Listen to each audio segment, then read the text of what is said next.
The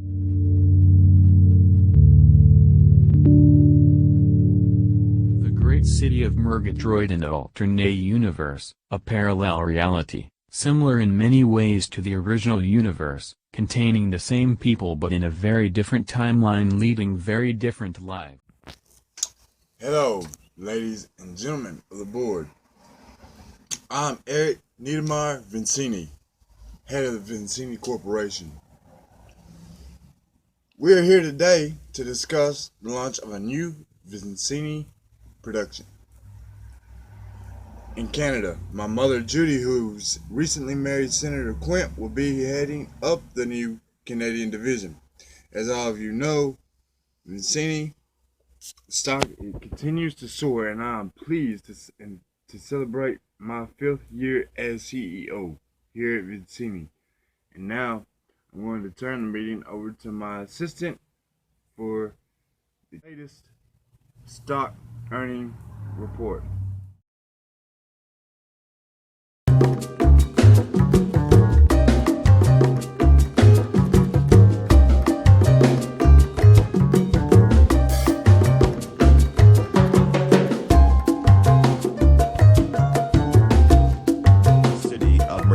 In the Prime Universe, the primary original timeline. After being separated from Aunt Suki for a period of time, Uncle Frank has begun to use an online dating service and is now going out on his first date. Uncle Frank is meeting a young woman at Drifty's for his first date. Hello there, young lady. Everybody just calls me Uncle Frank. Of course, we're going to be dating and all. I guess you might as well just call me Frank and all. You look prettier in your picture on that phone line thing. You look awful nice in person. What are you, some kind of a model or something? You work at that Vincini place, or you work over at the paper doll factory, or what are you, a college student or something? You look pretty young and all. I guess we ought to introduce ourselves. So you go ahead and tell me a little about Mr. yourself. Frank. Very pleased to meet you. My name Shimiko Hiramoto and I daughter Fudiki Hiramoto. Father very powerful man. He paper doll factory owner and CEO, you see. Yes, I still take college class, mister. Well, yes, I was do. thinking you look awful familiar. I've seen your picture in the paper and seen your face on TV and all. And you used to attack by that there Murgatroyd serial killer and everything, and you escaped. You was one of the ones that survived, I think. You might be the only one that survived. And that must have been an awful experience, Shimiko. And I'll get you something to drink here, and we'll get us a double here. And they have a triple if you're real hungry. I like going drifty. That's where Aunt Suki always likes to go. I hope you enjoy the food. I so very glad meet you here today. You look like man who be good father figure. You have kid? 1 kid? 2 kid? I still single. No kid. Hi hi he he asking me if I had any kids and all. Well, yeah, I've got 2 kids, and them 2 kids is why I'm sitting here talking to you right now. They're the reason I'm single. I lost control of my urges, you could say, and I had a moment of indiscretion, shall we say, and them 2 kids are not by my wife, Aunt Suki. Them 2 kids are by somebody else. I'm not going to get into that right now, seeing it's how we just met and everything, but I don't even know where them 2 kids are exactly right now. I've met them and I've seen them, and, I'd take care of them if their mother wanted me to and all, but it's just my little moment of weakness and all, and fathering them 2 kids is exactly why I'm single now. You know what I mean?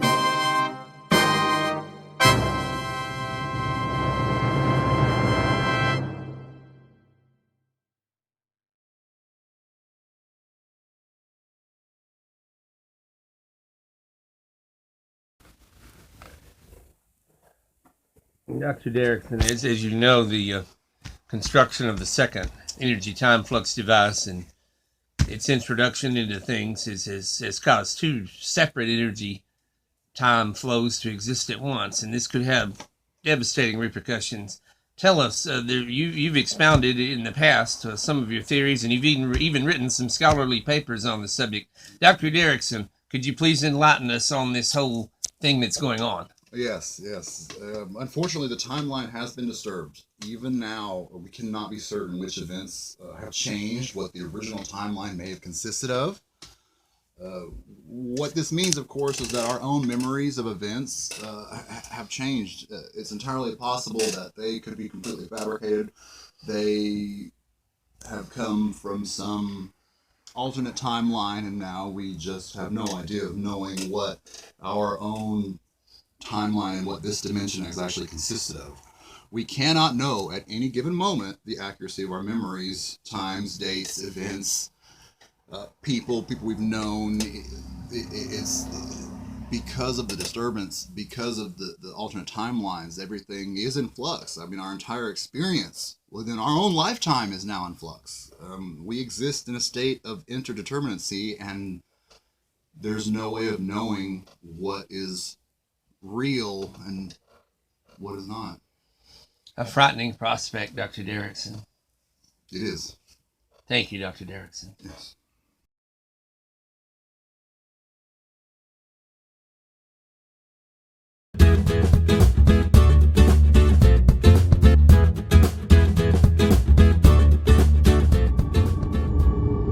Attention citizens.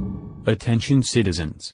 This is a public service announcement authorized by the Agency to Save Humanity from Subhumans, an organization created by your beloved Prince Devane of the North American continent and our beloved world ruler King Pedestrian. Greetings, ladies and gentlemen, children, boys and girls, all of humanity. This is your beloved leader, King Pedestrian, and I am calling upon each and every one of you worldwide to join in the valiant patriotic fight against the hordes of paper dolls, which are overrunning humanity. They threaten to overthrow and dominate the world. They must be destroyed on sight. Each of you has something handy: a knife, a pair of scissors, a staple gun, some type of lighter, any kind of torch. Paper dolls go up real fast. Any kind of fire will destroy them. Any kind of a cutting weapon will destroy them. Incinerate as much of them as possible, because anything that's remaining may and can regenerate. They are subhumans, and they pose a threat to mankind, a threat to humanity. They are a plague upon society, a plague upon the culture, a plague upon the world.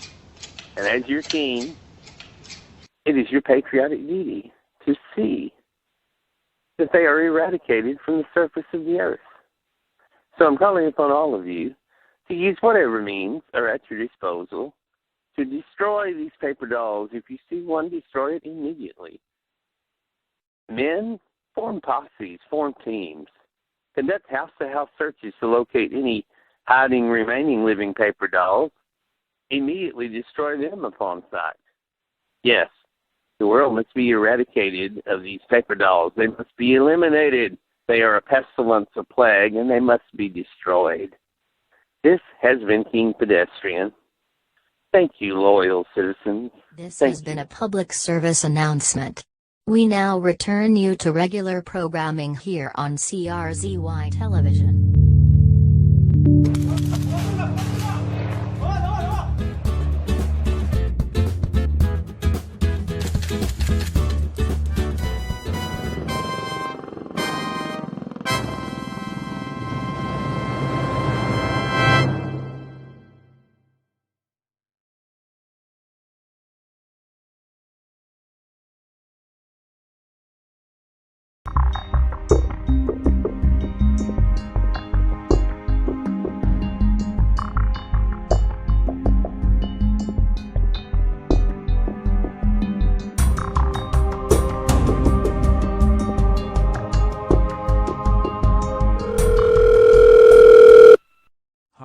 You have reached the Biotech Lab.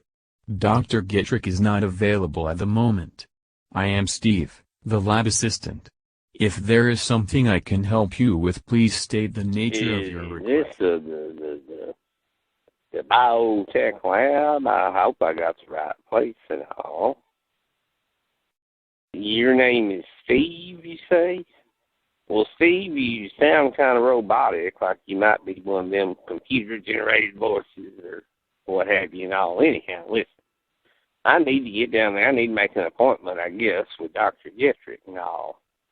See, I know a lot about what y'all do down there. I don't know exactly what y'all do down there, but I've seen some of it. I mean, you know, I'm the one found Flashy's foot behind the Super Deluxe grocery and all, and it growed up into a pair of legs, and then it, you know, turned into another Flashy. And, of course, I tried to turn that foot into y'all, and y'all was caught, well, the feds was down there, and y'all's place was surrounded by the police and all, so I just took the foot home with me, and, of course, it grew into a full-grown Flashy, you know, and all. And, of course, I lost my, well, I had urges, and I just couldn't control myself, and I was tempted by her in my backyard, you could say, and all. And so I ended up fathering a couple of paper doll twins. Now, I don't know where they are because she ran off with them, and I hadn't seen her or the twins. And, well, they came by once and visited me, but that's been some time back. Well, anyhow, I lost my wife, Aunt Suki, and I don't really want to get into all the details and all like that.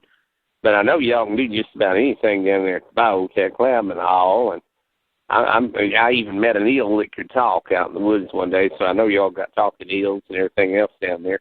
Anyway, what I'm trying to get at is I found an old hairbrush that belonged to Aunt Suki that had her hair in it. And, of course, I know that hair has DNA and all like that. So what I'm saying, if I bring that hairbrush down there that belonged to Aunt Suki, can y'all take some of her hair and make a clone of her? You know, that way I'll have Aunt Suki back now. Because I've tried this dating thing, and I met a little old Asian girl the other day. And her daddy's rich and important and powerful and all, and I just don't think I'm what she's looking for and all. I mean, she likes older men and all. She's got a daddy complex. You know, she's looking for somebody like her daddy and all. And I'd be happy to fill that bill, but I'm just not rich enough to support that little Asian girl the way she's used to and all. And see, Aunt Suki, she didn't expect all that much and everything. Anyhow, I just miss Aunt Suki. I wish she was back. Anyway, I'm going to bring this hairbrush down there, and if y'all can clone Aunt Suki, well, I'll sign whatever kind of contract y'all want. And, you know, if y'all want to charge me for services, I'll cash in one of my life insurance policies, whatever. I just want to get Aunt Suki back. So anyway, set me up with an appointment with Dr. Getrick, Steve. Thank you.